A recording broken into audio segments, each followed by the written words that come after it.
Olá, eu sou a Gabi Fadel e bem-vindos a mais um Fadel News, aquele vídeo onde eu comento as principais notícias da última semana. Estamos com este lindíssimo fundo aqui, ó.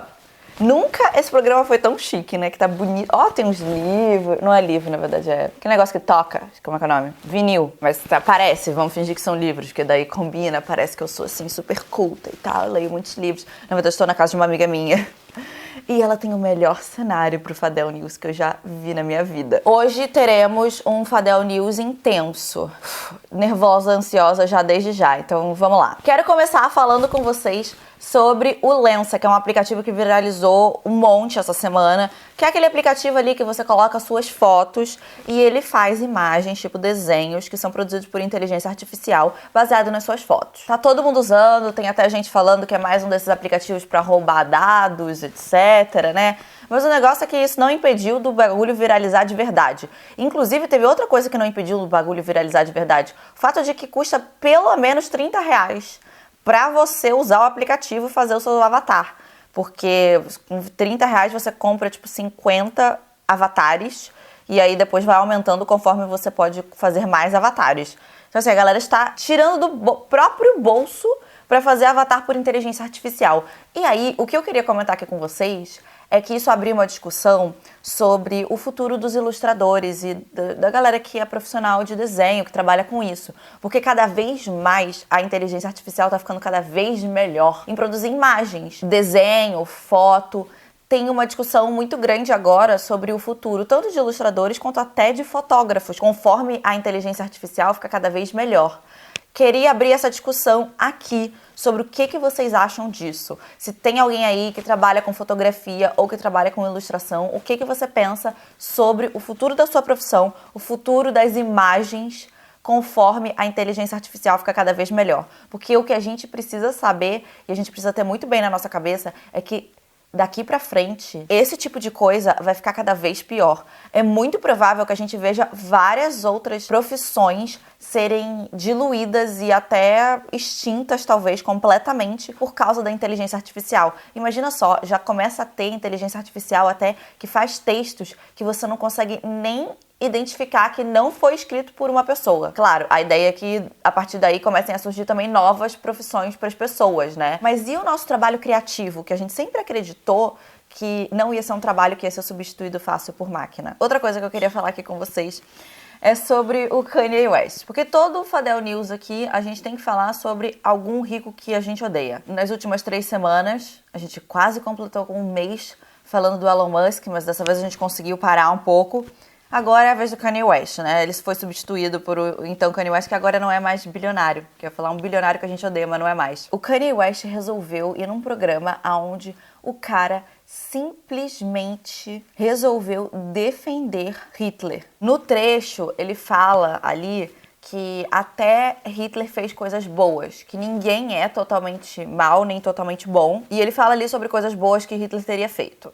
Né, que o cara fez sim, teve sim sua contribuição pro mundo. E aí a gente entra num negócio que realmente, assim, não é o que a Kanye está falando, tipo, nenhuma pessoa é totalmente ruim, nenhuma pessoa é totalmente boa. Vou ter que concordar com isso. Nenhuma pessoa realmente é totalmente ruim, nenhuma pessoa é totalmente boa. E é por isso que eu acho que é tão importante a gente ter isso na nossa cabeça, da gente saber que nós sim, de vez em quando a gente vai fazer cagada na nossa vida, de vez em quando a gente vai sim machucar uma outra pessoa. A gente não é feito só de coisas boas, açúcar, arco-íris e tudo que é de bom. A gente faz sim coisas às vezes que são egoístas, que são pro nosso próprio ganho, que às vezes vão machucar uma outra pessoa. Ninguém é isento disso. Só que existe, eu acho que uma equação geral de todas as coisas que a gente faz na nossa vida. E é impossível defender Hitler de todas as pessoas quando você coloca ele nessa equação de todas as coisas que ele já fez. Porque o cara era vegetariano, tá? Por um bom tempo, alguns bons anos. A galera fala, né, que ele sentava na mesa de jantar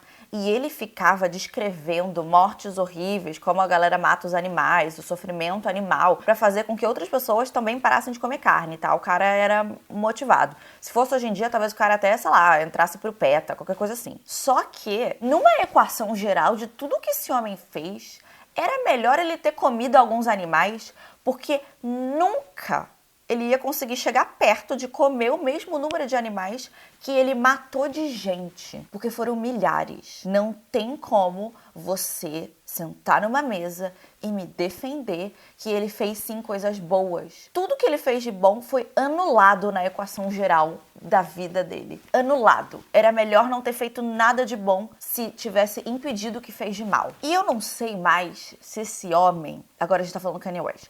Se esse homem, que eu poderia estar falando do Hitler ainda, se esse homem, ele tá fazendo isso pelo shock value, sabe? Que é só pra ser chocante, só pra ter uma opinião chocante ali, chocar as pessoas ficarem... Não dá pra entender, ou se ele realmente concorda com as coisas que ele tá falando. Não dá mais pra entender, porque passa de tudo. Não dá pra justificar com nada o que esse homem tá falando mais. Alguém tem que parar esse homem, que eu não aguento mais. Parece um acidente de trem que caiu e matou todo mundo e ainda caiu em cima de carros e que você fica olhando, você fica, meu Deus, que coisa horrível, e você não consegue não olhar, sabe? É isso. O cara é um acidente de trem. Que momento pra se estar vivo, né? Se bem que todos os momentos, sempre teve gente maluca assim. Né? Pelo menos agora eu acho que a gente tem consciência melhor, tipo, de olhar e falar, não sei nem o que dizer. Não sei nem o que dizer, porque eu não sei nem como começar. Tipo, é um problema moral dele? É um problema de inteligência? Não, porque falam que ele é muito inteligente, né? É um problema de quê? Eu não sei identificar. Pode deixar aí nos comentários se você souber, porque eu não sei. Agora, vamos falar de... gente realmente que tá, assim, deliberadamente enganando as pessoas e foda-se. Eduardo Bolsonaro foi visto, né, lá no Catar, na Copa do Mundo, na área VIP, com muita comida, bebida, coisas, celebridades, né, e tal. E Eduardo Bolsonaro está vivendo a sua melhor vida. Tudo isso enquanto a galera tá lá na frente dos quartéis, pegando sol, chuva, casamento de viúva, que seja... Todo mundo lá sofrendo na frente do quartel. E aí a galera começou a ficar puta. Por que esse homem tá na caralha da área VIP do Catar, enquanto eu estou aqui nesta caralha? Então ele, né, ouviu um pouco lá, né, do gado dele, né, tipo, qual foi? A gente tá aqui fazendo essa palhaçada, tu tá aí tomando champanhe, caralho, com a porra do shake? Daí, qual foi a saída do Eduardo Bolsonaro? Ele gravou um vídeo dizendo que ele foi até o Catar para entregar um pendrive para falar sobre a situação do país. Nesses pendrives aqui tem vídeos em inglês explicando a situação do Brasil. Eu espero que você não creia que aqui no Catar só se fala em Copa do Mundo. Só para lembrar para você que a FIFA tem mais membros do que as próprias Nações Unidas. A imprensa inteira está aqui. É por isso que a esquerda faz tanto esforço e até projeto de lei para criminalizar quem fale algumas verdades na cara, né, de outros brasileiros que têm esperança de voltar às tetas da Lei Rouanet, etc. E outra coisa, toma cuidado. A esquerda ela não está preocupada com a tua segurança, nem com a economia. Então por que você vai cerrar fileira com esses caras? Será que você não consegue imaginar um pouquinho do que está por trás disso? Será que você não consegue perceber a importância da comunicação internacional? Será que a gente vai ter que perder um dos pouquíssimos acessos que nós temos? Pensa um pouquinho sobre isso, tá? Antes de bater palma, porque eu apareci no Jornal Nacional, beleza? E sem sacanagem, teve gente que caiu nessa. Podia ter sido um link da Dropbox, um Google Drive. Às vezes nem isso, porque dependendo do tamanho dá pra você mandar por e-mail mesmo. Ou WeTransfer. Tem tantas alternativas. A gente com internet tão boa hoje em dia. Tipo assim, esse vídeo aqui podia ser em 4K até. É que eu esqueci de mudar ali no negócio da configuração da câmera. Me mandaram uma mensagem até esses dias falando: pô, Gabriela, coloca o vídeo em 4K e tal. É que nem sempre dá, porque às vezes eu tô num lugar que a internet é ruim. Mas aqui dava pra ter sido em 4K, não foi. Mas, pô, eu consigo enviar um vídeo em 4K pro Caio, meu editor, que vai editar esse lindo vídeo lá no Brasil. E eu vou fazer isso em, tipo, 1 hora. E o cara não consegue mandar um arquivo do Word pro governo do Catar. Ele precisa pegar um avião e ir pro outro lado do mundo. Sinceramente, viu? Tem coisas que realmente... nem sei o que falar pra vocês. Sinceramente, viu? Mas eu queria aqui deixar essa cena maravilhosa, sabe? Porque resta a gente rir. Porque se a gente pensar muito, a gente chora. Agora eu quero falar com vocês sobre a maior controvérsia do mundo da moda dos últimos tempos, que é a treta da Balenciaga. Vou começar essa timeline de eventos no dia 16 de novembro, tá? A gente vai ponto por ponto aqui. 16 de novembro, a Balenciaga lançou a sua nova campanha, que se chama Gift Shop. E era uma campanha que apresentava, pausa dramática, crianças com roupinha BDSM. Essas crianças estão ali em ambientes, às vezes tem desenhos infantis, assim, como se tivessem feito por crianças e tal, com os ursinhos com roupinha BDSM. A galera começou a reclamar disso, né? Porque são crianças ali com um produto que claramente não é um produto feito pra criança. Não é uma coisa compatível, sabe? De se ter ursinhos vestindo roupinha BDSM e crianças. E os ursinhos com a roupinha, sinceramente, eu acho que não é o problema. Eu, sinceramente, compraria se não tivesse tido toda a treta que teve. Quer dizer, eu não compraria não, porque deve ser caro pra porra. Mas gostaria de ter. Compraria uma versão falsificada. Eu posso falar isso nesse canal? Não comprem coisa falsificada, gente. Só que o problema é que tava, né, com crianças ali, que era uma coisa que não tinha nada a ver. Tem até uma das fotos, assim, que você vê que tem a criança com um ursinho e várias taças na mesa, sabe? Coisas que também não são muito compatíveis com o universo infantil. Criança não deveria estar bebendo. Coisas que não tem nada a ver. Então isso gerou uma super controvérsia, né? A galera começou a falar sobre isso.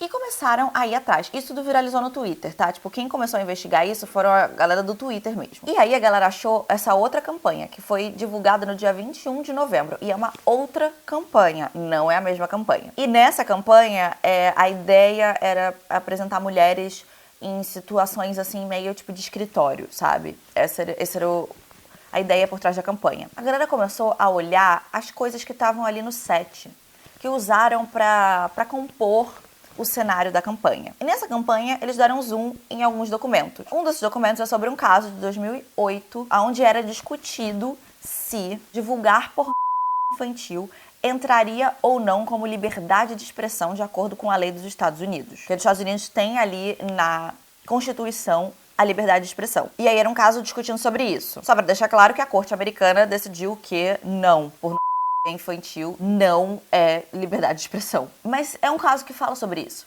E aí tem um outro documento que eles acharam também em uma outra foto que falava sobre um caso de crianças desaparecidas. Além disso, também deram zoom em alguns livros que estão numa foto também e começaram a falar sobre como esses livros, um desses livros, né, é um livro de pinturas, então não é um livro de fotos, é um livro de pinturas que mostram crianças em situações meio bizarras, que mostra canibalismo, mostra também rituais estranhos e com crianças sem roupa, tudo isso. O livro por si só, se não tivesse em todo esse contexto, eu até falaria, gente, é arte. É uma pintura. Nenhuma criança foi ferida no processo. São desenhos e pinturas com a intenção de chocar, às vezes, quem tá vendo as imagens.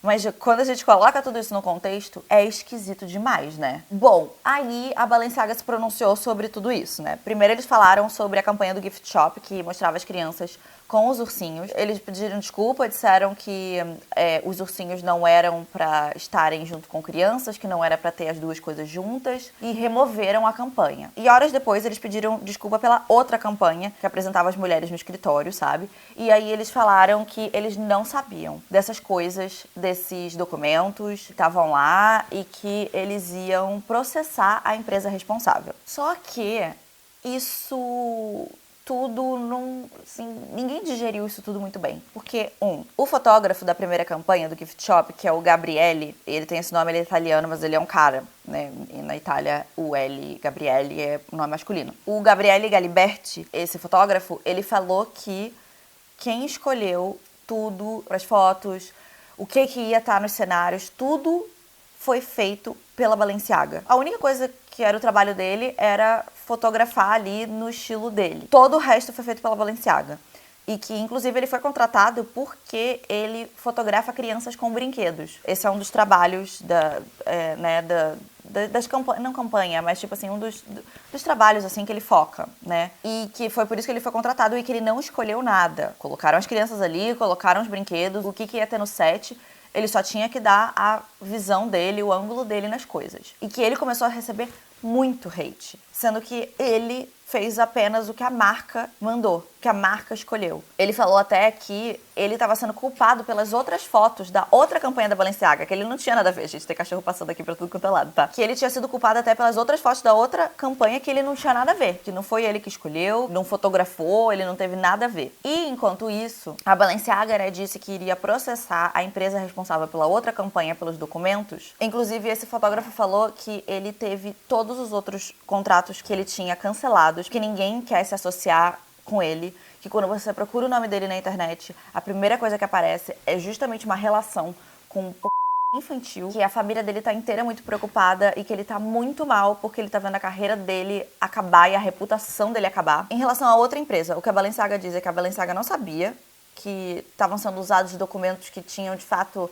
algum contexto legal, que não sabia de nada disso, que foi tudo usado como prop, que é tipo... é só uma coisa que você coloca ali no set, sabe? Que não tem nada a ver, foi só usado tipo pra complementar o set. E que eles vão processar a empresa responsável por esse set, essa montagem desse set. Só que a galera não tá acreditando, porque foram 2 campanhas seguidas com uma temática por trás em conjunto, sabe? Sendo que 2 campanhas que não tem nada a ver uma com a outra, que as 2 tinham referência a uma mesma coisa. A Kim Kardashian chegou a se pronunciar sobre isso, provavelmente porque teve muita pressão pública sobre esse caso pra cima dela, porque ela é muito entrelaçada com a Balenciaga, e várias pessoas, assim, influenciadores e outras pessoas começaram a queimar a Balenciaga, cortar a Balenciaga em forma de protesto. Que eu, sinceramente, acho que é um protesto burro. Porque a única pessoa perdendo dinheiro é você e não a marca. Quando você compra uma bolsa cara dessas, ela vira uma coisa que você pode vender depois, às vezes por muito mais do que você comprou. Então, quem tá perdendo dinheiro é só você, se você tá queimando e rasgando a sua Balenciaga. O certo, a partir de agora, seria não apoiar mais a marca, não comprar novos produtos. Mas o que você já tem, querido? Coisa de gente rica, né? Que quer, tipo, chamar atenção e fazer showzinho. Tipo, vou queimar minha Balenciaga. Porque pra você, talvez, os $3.000 que você gastou nessa bolsa não signifiquem nada. Mas, porra, pra mim significa bastante coisa. O processo que a Balenciaga tá movendo contra a produtora das fotos é de $25 milhões, tá? E aí, o que vocês acham? Vocês acham que foi tudo sem querer? Ou vocês acham que, sei lá, tem alguma teoria da conspiração aí por trás? Ou vocês acham que a primeira campanha talvez tenha sido de mau gosto e depois foi uma coincidência? Sei lá. O que vocês acham? Quero saber a opinião de vocês. Agora vamos pra parte que eu sei que muitos de vocês estão esperando aqui, tá? Eu recebi muitas mensagens pra falar sobre isso. E a gente vai primeiro falar de uma timeline de eventos. A gente vai falar do cancelamento da Karen Bacchini, que aconteceu essa semana. Karen, que vocês sabem que é minha amiga, a gente já teve vários vídeos aqui no canal. A gente vai começar com a história desde o início, tá? E eu quero pedir desculpa já pra Smil, ou Smel, que eu não sei, toda hora eu pronuncio de um jeito diferente. E eu não vou saber falar o seu nome direito. Vamos lá, vamos começar essa história desde o início. A história toda começou quando a drag queen, a Smil, ela gravou um vídeo onde ela falava sobre uma treta do Diva Depressão com a Maíra Medeiros e tal, que, né, ninguém sabe direito o que aconteceu e tal na internet, enfim. Nesse vídeo, ela fazia um comentário ali sobre o trabalho de influenciadores. Ela fala que o trabalho de influenciador, principalmente um influenciador muito grande, chega ali, tem alguém que faz o roteiro pra você, senta ali, grava o vídeo, você se diverte, depois você manda pro seu editor e você não faz muito trabalho e você ganha muito bem pra isso. Que preciso concordar. Realmente, é um trabalho perto de todos os outros muito legal, muito agradável. Tem o seu lado negativo, que sinceramente é uma outra coisa, o lado negativo. Não é o trabalho em si, é as consequências desse trabalho, que tem um peso muito grande, principalmente na saúde mental. Eu não conheço nenhum influenciador que tenha saúde mental de boinha. Tipo, literalmente eu não conheço nenhum. Se você fica nisso aqui muito tempo, a sua cabeça vai dar uma desgovernada de alguma forma. Mas o trabalho em si, gente, é ótimo. Você tá fazendo o que você gosta, você tem toda a liberdade pra fazer onde você quer, quando você quiser, exatamente como eu tô fazendo agora. Você ganha muito bem pra isso. É um trabalho que você é muito bem remunerado, porque você tá ali num ponto da cadeia de produção que a galera investe muita grana, porque é um ponto onde você se comunica com o consumidor e tem muita grana nisso, tem muita vantagem. E é por isso que todo mundo fica mal da cabeça e continua aqui. Todo mundo, no psicólogo, no psiquiatra, mas todo mundo aqui gravando vídeo.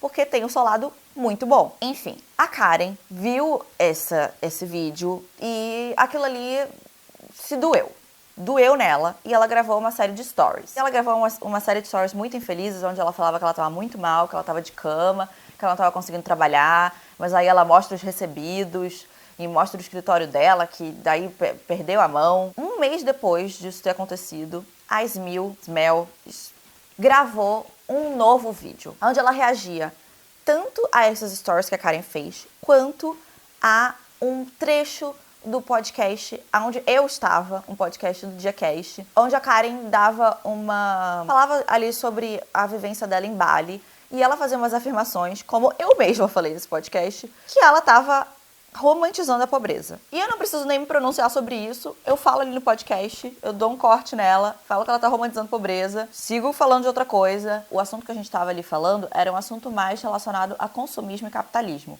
que eu estava repensando o meu consumo de várias coisas. Principalmente pelo trabalho que eu tenho, que é um trabalho que é muito normalizado você ser uma pessoa muito consumista. E eu comecei a repensar muito sobre essa minha relação com comprar um monte de coisa.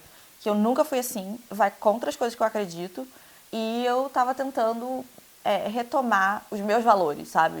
Das minhas coisas. Só que a gente ter essa conversa sobre consumismo e capitalismo não faz com que a gente tire o direito de todo mundo ter comida de qualidade, com todos os nutrientes e calorias que você precisa, água limpa, um teto sobre a sua cabeça, educação e saúde. São os pilares de qualquer sociedade, independente de cultura. Porque a gente também tem que respeitar culturas que são diferentes, que não são focadas no consumo, que tem uma outra coisa ali acontecendo. Isso é diferente de ver uma pessoa muito pobre e achar que tudo bem ela ser muito pobre, enquanto tem gente bilionária andando de jatinho pra lá e pra cá. Tem os 5 pilares que absolutamente toda a sociedade deveria ter, principalmente no mundo em que a gente tá atual, onde tem pessoas bilionárias, e não existe nenhuma desculpa pra alguém não ter algum desses 5 pilares. É um erro. Se alguém não tem um desses 5 pilares, está errado. É um problema na nossa sociedade. Enfim, voltando aqui. Ela fala sobre isso.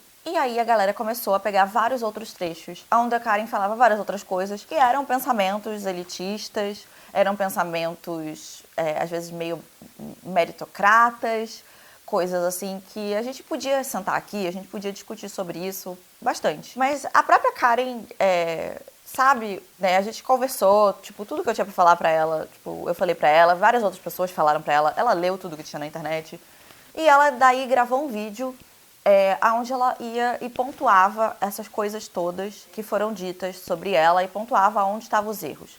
Eu ainda acrescentaria algumas coisas aí nesse vídeo que ela gravou, algumas outras coisas. No geral, eu acho que se a gente parasse essa conversa aqui agora, eu ia falar pra vocês o que eu sempre falo quando acontece isso com qualquer pessoa. Eu acho que essas coisas, elas são pra gente aprender coisas novas, pra gente crescer.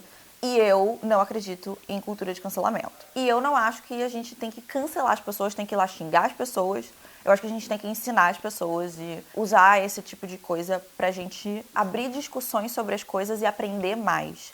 E entender diferentes pontos de vista e chegar a novas conclusões. Eu acho que tudo é um motivo pra gente abrir discussões e a gente crescer como sociedade e como pessoas, sabe? Só que o que acontece é que depois disso, no mesmo dia, inclusive, que a Karen gravou esse vídeo, uma ex-funcionária da Karen fez uma live no Instagram, onde ela falava sobre a experiência que ela teve trabalhando com a Karen. Tudo que eu vou falar a partir de agora vai ser com muito cuidado, porque esse processo, todo esse caso, ele está em segredo de justiça. E eu acho que a Priscila, que é a ex-funcionária da Karen, ela estava sob a impressão de que esse processo não estava mais em segredo de justiça.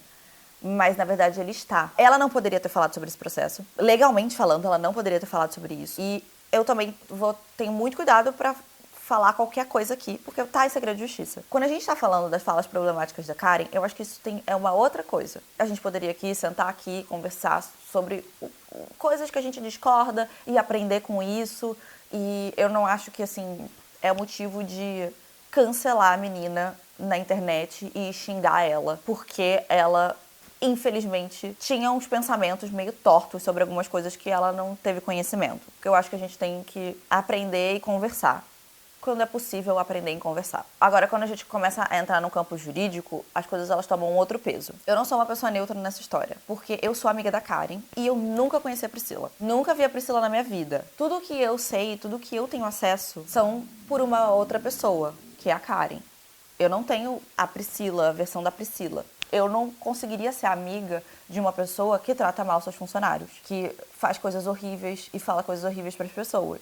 E é claro, pode ser que eu não tenha e eu não saiba de coisas horríveis que a Karen fez, porque talvez ela não tenha me contado. Você tem todo o direito de não querer mais apoiar alguém que está na internet, que fez coisas que você vai contra, que falou coisas que você vai contra. Você tem todo o direito porque você gosta de quem você quiser na internet. Você apoia quem você quiser na internet, o trabalho de quem você quiser. E se você acha que você não quer mais apoiar a Karen por causa de tudo isso, você manchou a reputação dela pra você, sim, você tem todo o direito do mundo de ir lá e dar um follow e não querer mais saber do conteúdo dela, enfim. Mas eu só peço que você tenha consciência de que você não sabe da história completa. É uma história que foi contada parcialmente na internet. E eu te peço aqui também que você tente evitar ao máximo entrar na onda do cancelamento de ir lá xingar pessoas. Qualquer uma que seja. Tipo, quer dar um follow, não quer mais ver o conteúdo? Seu direito todo.